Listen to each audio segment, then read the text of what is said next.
Bapak Ibu, saudara-saudari sedharma, selamat pagi, salam dalam Dharma, Namo Buddhaya. Berbahagia sekali pada pagi hari ini saya kembali mengisi ceramah Dharma di Wihara Pluit Dharma Sukha, yang pada pagi hari ini saya mengambil tema tentang kenyataan hidup. Bapak Ibu, saudara-saudara, memang di dalam kehidupan kita ada beberapa kondisi kehidupan, ya.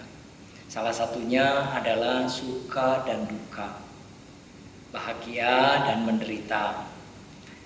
Memang kalau kita lihat ini hal yang biasa terjadi karena memang kita alami di dalam kehidupan kita sehari-hari dari kita kecil sampai sekarang.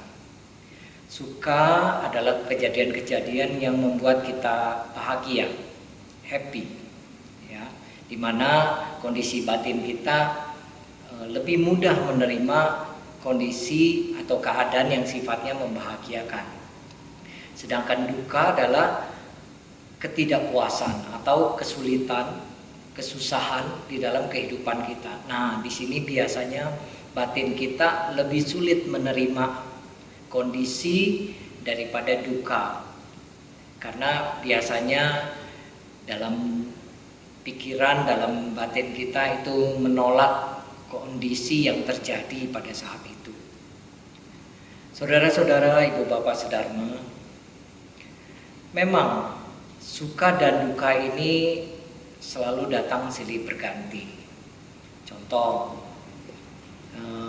pada saat kita menderita, kita setelah penderitaan selesai, maka kita akan mengalami perasaan senang.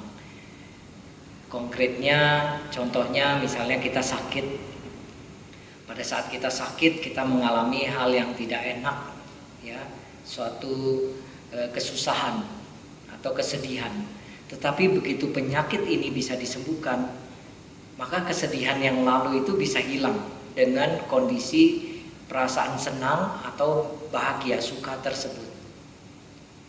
Kemudian contoh lain, seorang ibu pada saat melahirkan anaknya itu luar biasa penderitaannya, ya.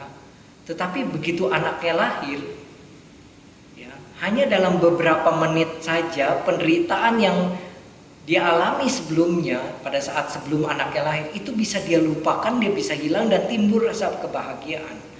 Nah, inilah kenyataan hidup ibu bapak saudara-saudara, bahwa antara menderita, bahagia, bahagia kemudian menderita itu hanya bisa berlangsung sekejap.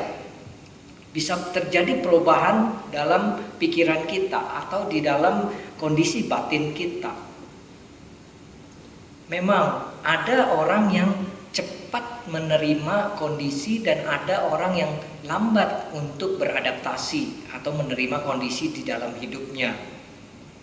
Ya, contohnya misalnya merasa kurang sebelum ada pasangan, ya, kemudian dia merasa bahagia setelah dapat pasangan, tapi setelah berapa lama dia putus dengan pasangannya, kemudian dia rasa sedih lagi, gitu ya, rasa tidak bahagia lagi.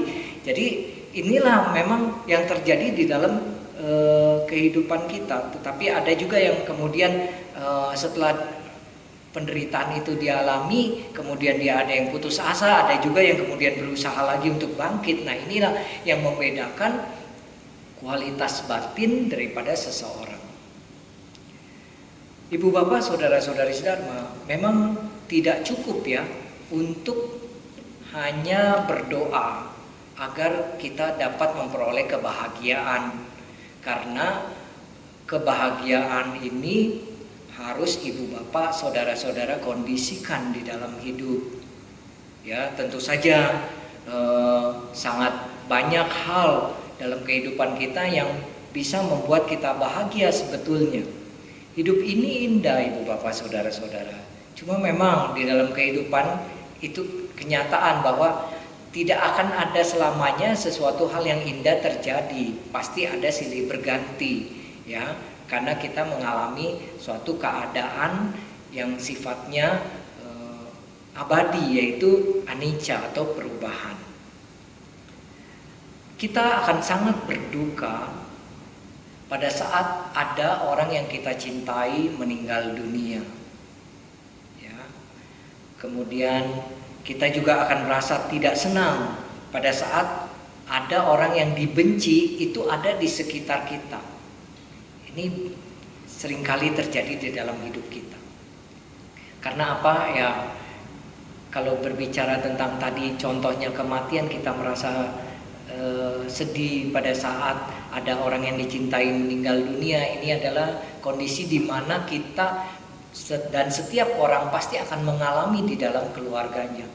Oleh karena itu, saudara-saudara, kalau kita mengetahui tentang hukum kesunyatan ini, bahwa suatu saat kita akan ditinggal oleh orang yang kita cintai, maka kita harus mempersiapkan mental kita, batin kita, bahwa kita tahu bahwa suatu saat kita akan berpisah dengan dia, suatu saat kita akan tidak hidup bersama lagi dengan orang yang kita cintai. Nah, ini kita mempersiapkan mental kita, batin kita, sehingga pada saat terjadi kondisi kita ditinggal, meninggal dunia, maka batin kita itu hanya tergoncang singkat waktunya, karena kita sudah mempersiapkan mental kita. Kita menyadari bahwa wah, inilah realita kehidupan, ya, realistis kita hidup. Nah, inilah sehingga kita bisa melanjutkan kehidupan yang lebih baik setelah itu. Tadi, kalau ada orang yang kita tidak suka, kita benci, kemudian ada di sekitar kita timbul rasa tidak senang.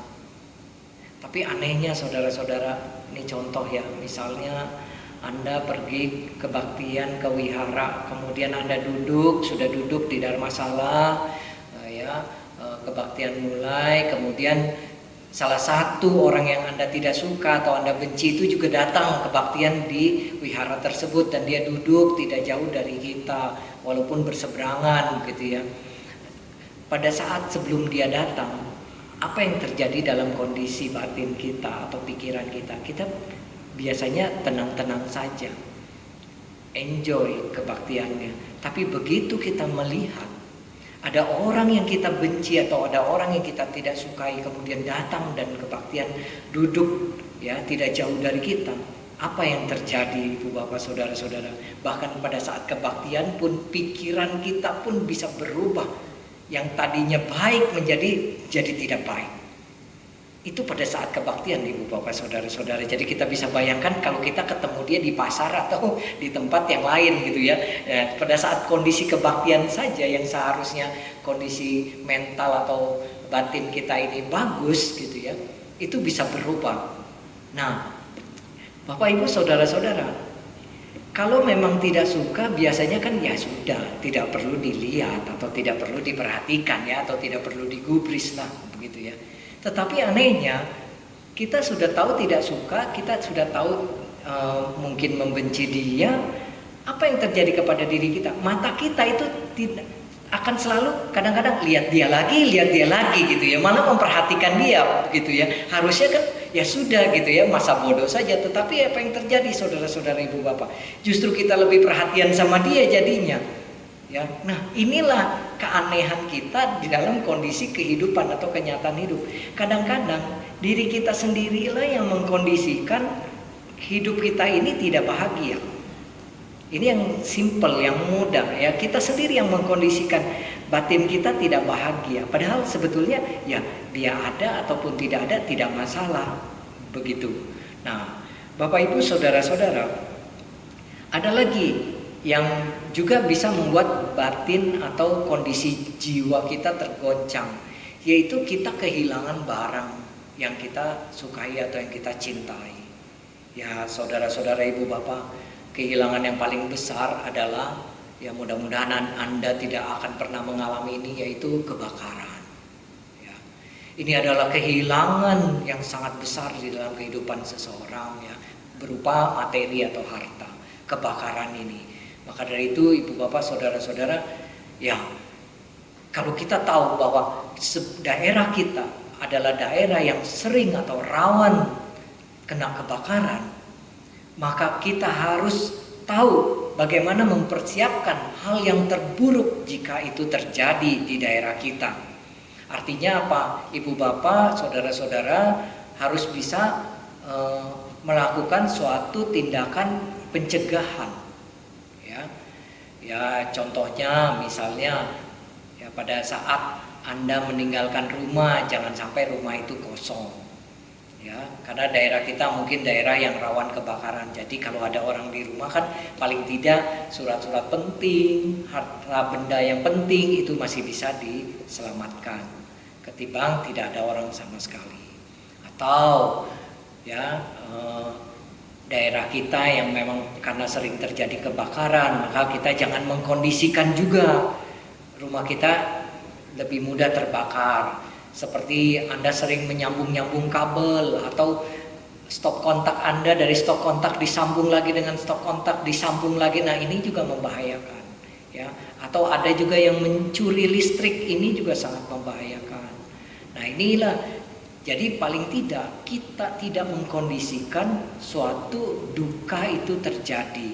Karena apa? Kita mau hidup kita lebih bahagia. Bapak Ibu saudara-saudara, kemudian ada juga orang yang sangat menderita jika keinginannya atau cita-citanya itu tidak tercapai. Memang saudara-saudara, banyak orang punya keinginan, kita punya keinginan, tetapi kita juga mesti realistis bahwa keinginan kita itu kadang-kadang tidak bisa tercapai atau tidak bisa kita capai. Kenapa? Memang ada kondisi-kondisi tertentu yang membuat keinginan kita itu tidak terlaksana. Bisa saja karena dari usaha kita yang kurang tekun, ya. Ada dukungan karma baik tidak untuk mencapai itu, begitu kan ya. Tetapi paling penting adalah usahanya, apakah sudah cukup usahanya, strateginya apakah sudah benar, gitu ya. Kemudian ada dukungan karma baik sehingga apa yang kita inginkan itu bisa terlaksana. Dan biasanya Bapak Ibu saudara-saudara, mengapa ada orang sering kali punya keinginan tetapi dia merasa sulit sekali bisa tercapai keinginannya, bahkan sering kali terjadi dia tidak pernah.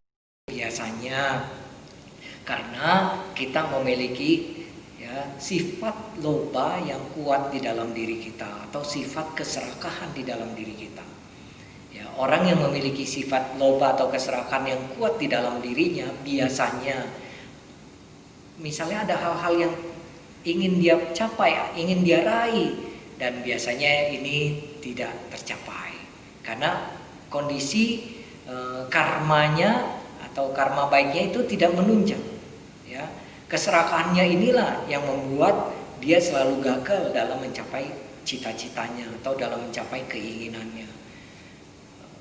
Maka dari itu saudara-saudara, memang patut dipuji untuk orang-orang yang rajin berdana, murah hati di dalam kehidupannya. Karena apa? Biasanya orang-orang seperti ini akan mudah sekali untuk mencapai cita-citanya. Dan inilah kalau kita tahu bahwa ini mengkondisikan suatu kehidupan kita lebih bahagia, mari kita lakukan. Ya, Anda seringkali doa Anda tidak tercapai, cita-cita Anda tidak tercapai. Ya, kita harus lihat apakah kita punya sifat keserakahan yang tinggi. Oleh karena itu, mari kita kondisikan bagaimana bisa tercapai. Tadi usaha yang kuat, kondisi karma baik yang mendukung, kemudian juga kita mengurangi keserakahan itu dengan berdana, dengan melakukan perbuatan baik. Bapak Ibu saudara-saudari sedharma, di dalam Dhammapada ayat 197 dan Dhammapada ayat 199, Buddha Gautama mengatakan, sesungguhnya bahagia kita hidup tanpa membenci, ya, di antara orang-orang yang membenci. Di antara orang-orang yang membenci, kita hidup tanpa membenci. Ini adalah satu kebahagiaan. Artinya kita belajar bagaimana kita hidup bisa tidak membenci di antara orang-orang yang membenci, gitu ya. Kemudian di dalam Dhammapada 199 itu dikatakan sungguh bahagia kita hidup tanpa keserakahan. Di antara orang-orang yang serakah, kita hidup ya di antara orang-orang yang serakah tanpa keserakahan. Nah, ini kita merasa sangat bahagia kalau bisa hidup seperti itu.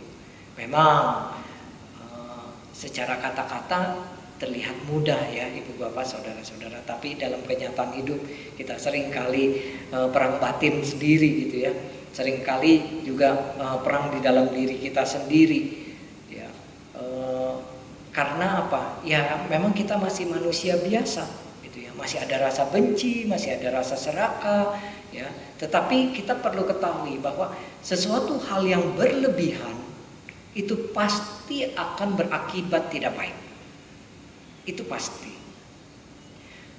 Bapak Ibu saudara-saudara, selain kondisi yang membuat kita senang atau tidak senang itu berasal dari dalam, ada juga kondisi-kondisi dari luar atau faktor-faktor dari luar yang mempengaruhi batin kita menjadi bahagia ataupun tidak bahagia. Ya. Kadang-kadang kondisi dari luar ini menjadi pemicu juga di dalam kehidupan kita. Contoh lain misalnya komentar orang lain misalnya ya, komentar orang lain. Nah ini seringkali nih kita alami juga ya, mungkin Anda yang masih bujangan gitu ya, kalau acara-acara keluarga kumpul-kumpul ya sering ditanya, udah punya pacar belum gitu ya, kapan punya pacar, mana pasangannya kok nggak dibawa dan lain sebagainya. Nah ini adalah mungkin buat orang-orang yang belum punya pasangan, pertanyaan-pertanyaan seperti ini jadi menimbulkan rasa tidak enak gitu ya, menimbulkan rasa tidak nyaman buat dia. Oleh karena itu Bapak Ibu saudara-saudara, mari mulai sekarang kalau kita tahu dia belum punya pasangan, belum punya pacar, ya jangan iseng mulut kita nanya kapan pacarnya ada gitu ya, kapan dapat pacar, kapan dibawa pacarnya, kenalin dong pacarnya. Nah ya seperti itu baru satu ibu bapak saudara-saudara ya. Misalnya itu baru kumpul keluarga. Contoh lagi, keluarga ada yang menikah, kemudian kita datang yang belum menikah, apa yang mereka katakan? Kapan nyusul ya, kapan menikah, mau sampai kapan kamu belum punya pasangan gitu ya, mau sampai kapan mau menikah. Nah ini kadang-kadang memang pertanyaan-pertanyaan ini buat orang-orang tertentu hal yang mungkin dianggap biasa, dianggap wajar. Tetapi kita mesti mengerti bahwa orang yang kita tanya kalau dia belum menikah itu merupakan hal yang tidak nyaman buat dia. Karena apa? Jadi kondisinya kita seperti usil begitu ya, untuk mencampuri urusan kehidupan pribadi orang lain. Nah Bapak Ibu saudara-saudari sedharma, ini yang kita harus jaga baik-baik. Dimana kalau kita tahu dia belum menikah ya janganlah kita iseng gitu ya bertanya. Apalagi kita tahu ya dia sudah berumur tetapi belum menikah gitu ya. Mungkin itu adalah pilihan hidup dia gitu ya. Tapi jangan sampai kita setiap ketemu dia tanya lagi, setiap ketemu dia loh kapan kok belum menikah gitu ya, dan lain sebagainya. Itu jangan seperti itu, karena itu juga merupakan salah satu faktor pemicu ketidakbahagiaan bagi batin seseorang atau batin orang lain ya. Mungkin dia pengen juga, mau juga menikah, tetapi karena kondisi tertentu dia tidak bisa ya, dia tidak menikah. Nah ini yang patut juga kita hargai ya, daripada kehidupan atau keputusan pribadi orang lain. Bapak Ibu saudara-saudari sedharma ya. Kemudian ada lagi ya, setelah menikah misalnya ada yang belum punya anak, ditanya lagi juga ya. Tadi belum menikah ditanya kapan menikah, sudah menikah ditanya kapan punya anaknya. Nah ada yang sudah punya anak misalnya, sudah satu atau sudah dua, loh kok baru dua. Nah ditanya terus gitu saudara-saudara. Jadi kondisi-kondisi inilah yang membuat akhirnya hidup kita jadi tidak nyaman. Karena apa? Batin kita gampang terpengaruh dengan kondisi luar. Jangan takut saudara-saudara, hidup adalah Anda yang menjalani sendiri ya. Kebahagiaan, ketidakbahagiaan kita pegang sendiri, kita kendalikan sendiri. Maka dari itu mari kita ciptakan kondisi yang membuat kita selalu happy, kita selalu bahagia. Kalau kita terlalu sering mendengar komentar orang dalam hidup kita, maka hidup kita tidak ada yang benar. Karena apa? Orang selalu berkomentar hal-hal yang belum tentu positif. Ya memang ada pujian, tapi juga pasti ada kritikan atau ada celaan. Itu hal yang biasa, tetapi janganlah hidup kita itu tergantung atau hidup kita itu mengikuti dari komentar orang. Karena kalau kita hidup seperti itu, Anda akan merasa capek dalam hidup Anda. Anda akan letih dalam menjalani hidup Anda. Karena apa? Ya, Anda merasa jadi tidak puas terus di dalam kehidupan Anda. Bapak, Ibu, saudara-saudari Dharma, kemudian timbul bagaimana kita bisa menciptakan kebahagiaan di dalam hidup kita. Ibu, Bapak, saudara-saudara, penyebab orang hidup tidak bahagia atau duka itu adalah dia merasa tidak puas. Karena apa bisa timbul merasa ketidakpuasan? Karena terlalu banyak keinginan. Ya, terlalu banyak keinginan. Jika keinginan itu adalah hal-hal yang sifatnya wajar, itu adalah baik. Tetapi keinginan-keinginan ini, setiap manusia begitu mencapai satu keinginannya, kemudian timbul keinginan lain, itu selalu begitu, Ibu Bapak.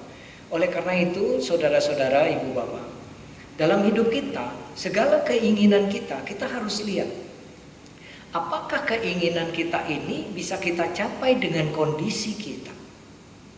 Kalau kondisi kita tidak mendukung tercapainya keinginan kita, maka keinginan kita itu harus kita turunkan grade-nya. Contoh, Anda ingin punya mobil, ya. Anda ingin punya mobil. Kalau setiap orang ditanya, oh mungkin setiap orang pengen punya mobil yang mewah ya, pengen punya mobil yang mewah.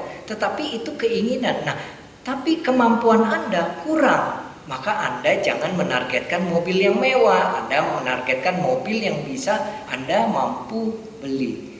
Sehingga hidup kita tetap bisa nyaman. Anda bisa punya mobil, Anda bisa punya kendaraan, tapi Anda tidak menderita. Tapi kalau kondisi keuangan tidak mendukung untuk membeli mobil mewah, kemudian Anda memaksakan membeli mobil mewah, walaupun dengan cara mencicil, itu akan berakibat penderitaan buat Anda. Walaupun Anda naik mobil mewah, Anda tidak bahagia. Ini kenyataan. Oleh karena itu, keinginan ini kita harus sesuaikan dengan kemampuan kita. Dan kita lihat, Ibu Bapak, saudara-saudara, apakah keinginan kita ini sudah menjadi kebutuhan kita saat ini? Kalau misalnya tidak menjadi kebutuhan kita, sebaiknya Anda tunda keinginan itu. Karena ini butuh atau tidak. Contoh misalnya, Anda punya rice cooker, tempat memasak nasi di rumah masih bagus, ya, masih berfungsi dengan baik. Kemudian Anda suatu saat Anda jalan-jalan ke mall, kemudian Anda lihat, wah ini rice cooker baru, lagi diskon 50% gitu ya. Wah, kemudian timbul keinginan, wah murah ya kalau dibeli diskon 50%. Nah, timbul keinginan. Pada saat timbul keinginan seperti itu, kita lihat juga, kita mampu gak? Oh, saya mampu membeli. Tapi kita lihat juga, apakah ini sudah menjadi kebutuhan kita? Kalau rice cooker kita di rumah masih bagus, untuk memasak nasi masih bagus, kemudian kita mau membeli sesuatu rice cooker yang baru, kita harus pikirkan, setelah membeli yang baru ini, apakah yang lama akan masih bisa digunakan? Begitu kan? Apakah nanti jangan-jangan yang baru kita simpen saja? Karena apa? Yang lama itu masih dipakai, kita tunggu sampai yang lama rusak, sehingga yang baru pun disimpan terus gitu. Nah, ini akhirnya Anda membeli sesuatu yang tidak berguna di dalam hidup Anda. Yang harusnya Anda bisa gunakan uang Anda untuk kebutuhan yang lebih berguna, bermanfaat untuk kebahagiaan Anda akan menyia-nyiakan ini. Ini contoh yang mudah. Bapak, Ibu, saudara-saudara, di dalam kehidupan kita juga harus belajar melihat realita kehidupan. Realistis lah ya. Misalnya ada sesuatu cita-cita tidak bisa tercapai, maka kita harus realistis. Kenapa tidak bisa tercapai? Ya, contoh, Anda menyukai seseorang, kemudian akhirnya Anda tidak bisa ya berpasangan dengan dia, atau dia tidak menyukai Anda, maka Anda harus realistis juga bahwa ini mungkin memang karma jodoh saya tidak ada. Nah, ini Anda harus realistis begitu ya. Nah, apalagi itu sudah punya orang gitu ya. Nah, itu jangan gitu ya. Walaupun ada kan Romo yang penting usaha ya Romo ya, gitu ya. Nah, seperti itu, biarpun punya orang, kalau jodoh nanti dia bisa menikah dengan kita. Loh, salah itu, gitu. Kalau yang seperti itu, ya itu bukan hal yang baik, ya. Nah, ya contohnya misalnya memang sulit ya menerima kondisi kenyataan hidup ya, pasti batin kita akan tergoncang juga. Tetapi ingat, kita harus cepat ya menyadari itu bahwa oh ini memang sudah terjadi. Ya, saya harus menerima, saya harus melanjutkan kehidupan Anda. Contoh misalnya cerita kisah Gotami di zaman Buddha Gautama. Kisah Gotami yang anaknya meninggal dunia, kemudian dia memohon kepada Buddha Gautama untuk bisa menghidupkan kembali anaknya. Sambil dia menggendong-gendong terus anaknya ke sana kemari, padahal anaknya sudah tidak bernyawa lagi.